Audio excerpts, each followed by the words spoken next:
The First Prehistoric Men, A Journey Through Time.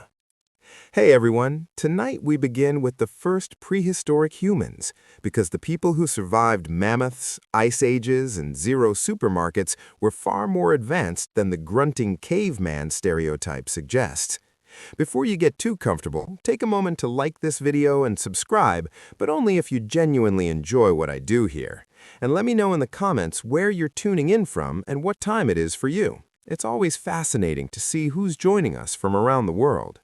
Now dim the lights, maybe turn on a fan for that soft background hum, and let's ease into tonight's journey together. Part 1. The First Prehistoric Humans. The bottleneck that almost erased us. Let's begin with something sobering. Humanity almost didn't make it. Around 70,000 years ago, a massive volcanic eruption, commonly associated with the Toba supervolcano, may have thrown the planet into a volcanic winter. Ash filled the sky, temperatures plummeted, ecosystems collapsed. It was essentially prehistoric climate chaos, minus the news coverage and dramatic music. And early humans? They were already living one missed meal away from disaster. Some genetic evidence suggests that during this period, the global population of Homo sapiens may have dropped to just a few thousand breeding individuals. A few thousand. That's not a civilization, that's a large wedding. Which means every person alive today might trace their ancestry back to a surprisingly small group of extremely stubborn survivors who simply refused to give up. No pressure. Imagine the situation. You are a hunter-gatherer. No farming, no stored grain, no emergency supplies. You wake up one morning and the sky is gray. It stays gray. It gets colder. Animals migrate or die. Plants fail. And your survival strategy is essentially walk farther and hope. There were no backup plans. No, we'll just relocate to the suburbs. Just adaptation or extinction. Only the most resourceful groups survived, the ones who cooperated, shared food, moved intelligently, and didn't immediately panic when the sky turned apocalyptic, which is frankly impressive because modern humans struggle when the Wi-Fi goes down for 20 minutes. Those survivors endured years of environmental collapse without even knowing what a volcano was. They didn't understand tectonic plates or atmospheric ash distribution. They just knew the world had changed, and they adjusted. That bottleneck might explain something profound about our species. Humans are built for adaptation. We spread rapidly after that event into Asia, Europe, Australia, eventually the Americas, from almost extinct to everywhere. That is not just resilience, that is biological overachievement. So when you think about early prehistoric humans as fragile or primitive, remember this: they survived a planetary disaster that nearly erased them. You exist because a few thousand humans managed to outlast an ice age caused by a supervolcano. Your family tree survived something far worse than a stressful Monday. And honestly, that deserves a little respect. The Neanderthal you never knew. For decades, Neanderthals were treated like the evolutionary blooper reel. Short, hunched, slow, permanently confused, basically the before picture in humanity's glow-up story. Except that narrative is completely wrong. Neanderthals had brains as large, and in some cases larger than modern Homo sapiens. Not slightly larger, noticeably larger. Their skulls were shaped differently, yes, but in terms of raw volume, they were not lacking. So no, they were not caveman caricatures dragging clubs and grunting at rocks. They made sophisticated stone tools. They hunted large animals in coordinated groups. They controlled fire. They wore tailored clothing made from animal hides, tailored with tools in freezing climates. Neanderthals survived harsh Ice Age Europe for hundreds of thousands of years.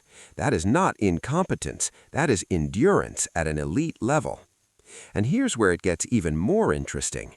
They buried their dead. Not casually tossed aside, but intentionally buried, sometimes with objects placed nearby. That suggests ritual, symbolism, emotional awareness. There is also evidence they used pigments and possibly body decoration. Some researchers even argued they may have created art. And yes, we interbred with them. Modern humans outside of Africa carry Neanderthal DNA. That means when Homo sapiens met Neanderthals, it wasn't just competition, it was collaboration. Let's call it cross-cultural exchange. So the idea that Neanderthals were dumb brutes who got out-competed by superior modern humans is outdated. Their extinction was likely complex. Climate shifts, small population sizes, resource competition, maybe disease, not because they were slow. In fact, in terms of physical strength, Neanderthals were probably stronger than us, more robust, built like prehistoric tanks, which makes the stereotype even stranger. Imagine dismissing a species that survived ice ages and megafauna as primitive. Meanwhile, we panic over low battery notifications. The truth is, this is human. Different branch, same tree. They laughed, hunted, cared for their injured, likely told stories around fires. They were not the failed experiment. They were part of us. And if you're watching this from Europe or Asia, there's a good chance a small percentage of them is still walking around in your DMA. So the next time someone calls you a Neanderthal, you can just nod proudly. Your ancestors survived glaciers. The first surgeons. Now here's something that feels illegal for prehistoric humans to have figured out. They performed surgery. Yes, actual surgery. There are skulls dating back thousands of years that show clear signs of trepanation, a procedure where a hole was deliberately drilled or scraped into the skull. And before you panic, here's the wild part. Many of these skulls show signs of healing, which means the patient survived. Let that sink in. No hospitals, no anesthesia, no sterile operating rooms, no gentle nurse saying, "You'll feel a small pinch." Just stone tools, firelight, and someone brave enough or desperate enough to attempt cranial surgery. Why did they do it? Possibly to treat head injuries, maybe to relieve pressure after trauma. Some believe it had ritual or spiritual purposes, releasing evil spirits or curing illness. Either way, someone in that group understood that removing part of the skull might help, instead of instantly kill. That requires observation, experience, trial and error, and let's be honest, probably some very uncomfortable early attempts.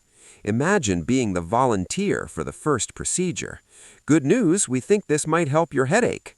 What does it involve? Well, despite the crude tools, prehistoric surgeons displayed surprising precision. The openings were often smooth and carefully shaped. In many cases, they avoided damaging vital areas of the brain. That suggests knowledge of anatomy, not textbook knowledge, but practical knowledge. They must have seen injuries, studied outcomes, noticed patterns. Maybe they observed skull fractures that healed naturally and realized bone could partially regenerate because, yes, skull bone can partially regrow, which they somehow figured out without medical school. And this is what changes the narrative. Prehistoric humans were not just running around chasing mammoths. Somewhere in a flickering cave under torchlight, a prehistoric human was performing brain surgery without Yelp reviews. And somehow it worked. The birth of language. For a long time, we pictured the first prehistoric humans communicating through grunts, gestures, and the occasional dramatic pointing at a mammoth. Very cinematic. Very wrong.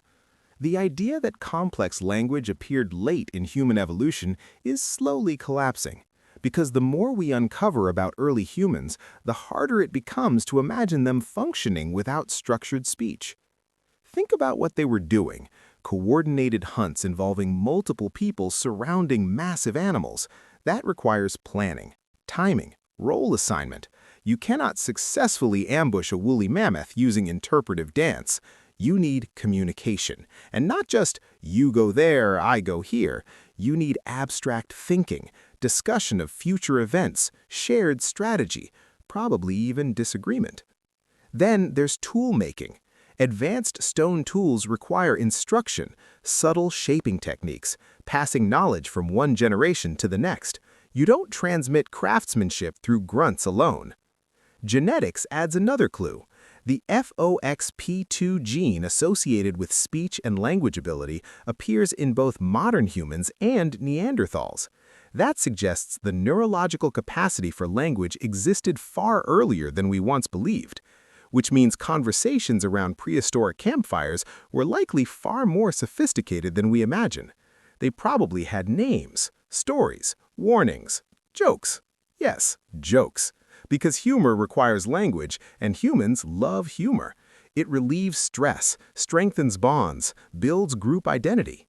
Imagine sitting in a small hunter-gatherer group during an Ice Age winter. Darkness outside, firelight flickering. Someone reenacts the failed hunt from earlier that day, exaggerating how close they came to being trampled. That's storytelling. That's language. There's also the matter of symbolism. Cave art, beads, ritual burials, these all imply shared meaning, and shared meaning is much easier to maintain with structured communication. Without language, culture stalls. Trade networks before money. When you think of trade networks, you probably imagine ships, caravans, markets, spreadsheets, maybe someone arguing about tariffs. You probably do not imagine barefoot hunter-gatherers carrying volcanic glass across hundreds of kilometers. And yet, that's exactly what happened. Archaeologists have found obsidian tools in locations far from any natural obsidian source. In some cases, the stone traveled hundreds of kilometers before being shaped into blades and points. That means prehistoric humans were not isolated survival bubbles. They were connected. Obsidian is sharp, extremely sharp. It fractures in a way that creates razor-like edges, ideal for cutting, hunting, crafting. So if your local landscape didn't provide it, you either traveled to get it or traded with someone who did. And trade implies trust. It implies communication. It implies recurring contact between groups. You do not casually hand over valuable material to strangers unless you have some system of exchange. This suggests early humans maintained social networks across vast territories. Groups likely met seasonally, exchanging goods, information, possibly even marriage partners to avoid inbreeding. In other words, prehistoric diplomacy without embassies. Trade also spreads ideas, tool designs, hunting strategies, symbolic objects. Cultural innovation doesn't happen in isolation, it thrives in connection. So the image of early humans as scattered, disconnected tribes barely aware of each other, not accurate. They were networking, just without LinkedIn. And consider the geography involved. No maps, no paved roads, no GPS. Just memory, landmarks, stars, and oral tradition guiding movement across landscapes. They knew their environment intimately. Rivers, mountain passes, seasonal migrations of animals. These weren't random wanderings, they were structured mobility patterns, which means prehistoric humans operated on mental maps far more complex than we often credit them for. Trade networks also mean something else, peaceful interaction. Because if every encounter between groups ended in violence, exchange would not survive long. Conflict surely happened, but cooperation clearly happened too. And that might be the most underappreciated revelation. The first prehistoric humans were not just hunters, they were negotiators, connectors, participants in social webs stretching across continents, all before the invention of the wheel, which makes modern delivery delays feel slightly embarrassing. Living among giants. If you think modern wildlife is intimidating, let's rewind a few tens of thousands of years.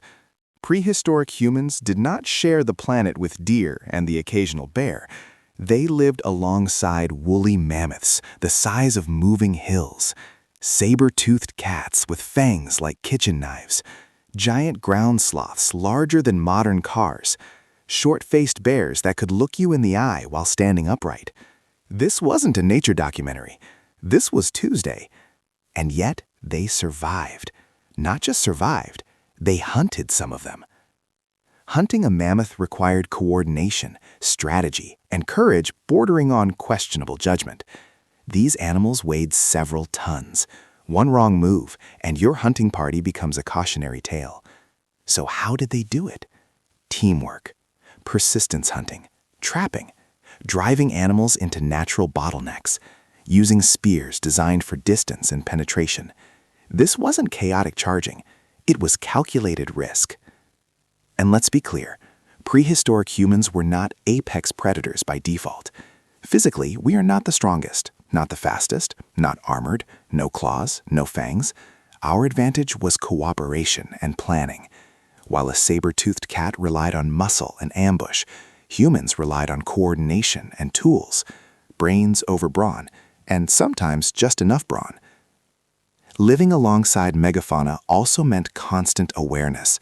Children had to be taught early which tracks meant danger, which sounds in the night required silence, which territories were safe. Their environment was not forgiving. But here's the twist. Within a relatively short evolutionary window after humans spread into new regions, many of these giant animals disappeared. Climate shifts played a role, yes, but human hunting likely accelerated their extinction, which means prehistoric humans were not just passive survivors in a dangerous world. They were active ecological forces. They reshaped entire ecosystems long before industrial machinery existed. So the first prehistoric humans were not fragile little figures hiding in caves from monsters. They were intelligent primates navigating a world full of creatures that now feel legendary. And instead of becoming myth themselves, they outlasted the monsters, which is either incredibly impressive or a warning. The first healers. When we think about prehistoric life, we tend to imagine injuries ending badly. Broken leg? That's it. Infection? Goodbye. Headache? Probably fate. But the archaeological evidence tells a different story. Prehistoric humans were not helpless when it came to illness or injury. They experimented, observed, learned, and in some cases became surprisingly competent herbalists. Traces of medicinal plants have been found in ancient burial sites. Pollen from plants with known healing properties appears alongside skeletal remains. Some Neanderthal sites show evidence of yarrow and chamomile, plants with anti-inflammatory and soothing effects.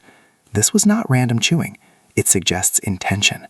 Someone noticed that certain plants reduce pain, that others help digestion, that some eased fevers or soothed wounds. Trial and error? Absolutely. Probably a lot of error at first, but over generations, knowledge accumulates. And here's something even more impressive. Skeletal remains show individuals who survived severe injuries, crushed limbs, broken bones, even partial blindness. These people lived long enough for bones to heal. That means they were cared for, fed, protected. You do not survive a debilitating injury in an Ice Age environment without help, which means early humans were not just medically curious, they were compassionate. Medicine begins with two things: curiosity and empathy. Why is this person suffering? How can we reduce it? Those are ancient questions. Prehistoric medicine was not sterile. It was not precise. It was not always effective, but it was deliberate.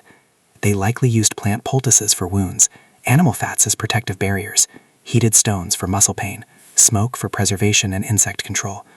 Knowledge was passed down orally. Elders likely acted as healers. Memory was the archive. And remember, this was happening tens of thousands of years before written medical texts, long before pharmacies, long before white coats and stethoscopes. The first prehistoric humans were not just hunters and gatherers. They were early pharmacologists working with leaves and roots instead of laboratories. And somehow, against all odds, it worked often enough to keep the species alive.